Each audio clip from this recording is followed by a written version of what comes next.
प्यारे साथियों और किसान भाइयों, आज का जो वीडियो है उस पे हम बात करेंगे जैविक खेती और केमिकल खेती में क्या अंतर है। और कुछ चीज़ें ऐसी हैं जो कॉमन हैं, जो दोनों में होती हैं। तो बात कर लेते हैं कि जैविक खेती में और केमिकल खेती में क्या अंतर है। नमस्कार किसान साथियों और प्यारे दोस्तों, आपका हमारे चैनल पर स्वागत है। वीडियो को लाइक करें, शेयर करें, कमेंट करें, वीडियो को एंड तक देखना है क्योंकि ये वीडियो आपके लिए बहुत ही नॉलेजेबल होने वाला है। जैसे कि आप देख रहे होंगे, हमने तरबूज लगा रखे हैं। इसमें अभी तक हमने किसी प्रकार का कोई फर्टिलाइज़र नहीं दिया है, डीएपी यूरिया किसी का इस्तेमाल नहीं किया है। हमने इसके अंदर जब लगाए, जब हल्का हल्का गोबर की खाद दिया था।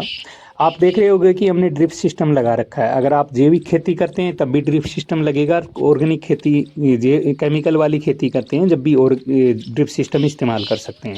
फव्वारों से भी सिंचाई कर सकते हैं, खुला भी पानी दे सकते हैं।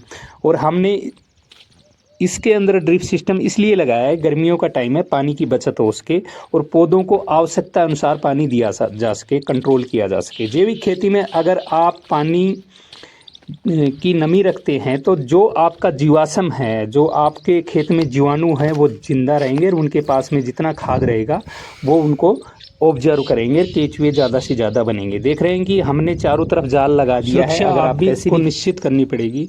जैविक खेती में फ़ायदा ये है कि आपको एक बार पैसा लगाना है, बार बार पैसा नहीं लगाना है। केमिकल खेती में आपको बार बार दवाइयाँ देनी पड़ेंगी, फर्टिलाइज़र देना पड़ेगा, डीएपी यूरिया देना पड़ेगा और आपकी ज़मीन की जो क्षमता है उसको आप नष्ट कर रहे हैं। जैविक खेती में क्या है कि आप स्टार्टिंग में थोड़ी फसल कमज़ोर हो सकती है, पर जैसे जैसे जैविक खेती पर डिपेंड करोगे आपकी फसल की गुणवत्ता बढ़ती जाएगी, खेत की मिट्टी की गुणवत्ता बढ़ जाएगी, फसल ज़्यादा होगी और आपको खर्चा सिर्फ एक बार बीज का ही करना है।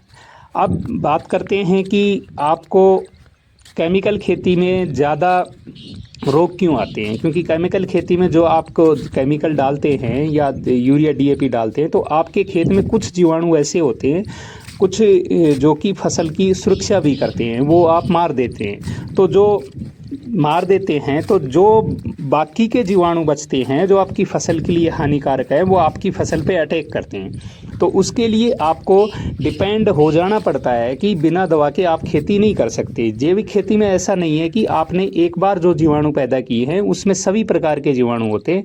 जो फसल पर अटैक करने वाले जीवाणु होते हैं उनको भी खाने वाले जीवाणु उसी में होते हैं, तो वो उनको कंट्रोल कर लेते हैं। तो इस वजह से आपको ज़्यादा फसल की सुरक्षा करने की ज़रूरत नहीं होती है, दवाइयों पे डिपेंड नहीं होना पड़ता। और कुछ फार्मूले ऐसे हैं जैसे कि हम कॉपर ऑक्साइड बना सकते हैं या नीम की पत्तियों से जो बनाते हैं पेस्ट वगैरह जो बना के देते हैं, तो आप फ्री ऑफ कॉस्ट बना सकते हो, उसमें आपका पैसा नहीं लगता है। दूसरा क्या है कि केमिकल खेती के अंदर आप अगर केमिकल देते हैं तो वो कहीं ना कहीं आपको नुकसान पहुंचाते हैं। जैविक खेती में जो हम ये कुछ फंगीसाइड बनाते हैं तो ये ऐसे हैं कि जो फसलों के अवशेष से ही हम बनाते हैं और उसी पे इस्तेमाल करते हैं, तो वो उन कीटों को ही नुकसान करते हैं, हमारे भोजन में वो नहीं आते हैं, जो कि जिससे कि हम सेफ रहते हैं, खाने में हमारे किसी प्रकार का कोई भी लॉस नहीं होता है बॉडी पे। और केमिकल खेती में वो लॉस भयंकर होता है, जो कि दुनिया भर की बीमारियां चल रही हैं, वो सब इसी का रीज़न है।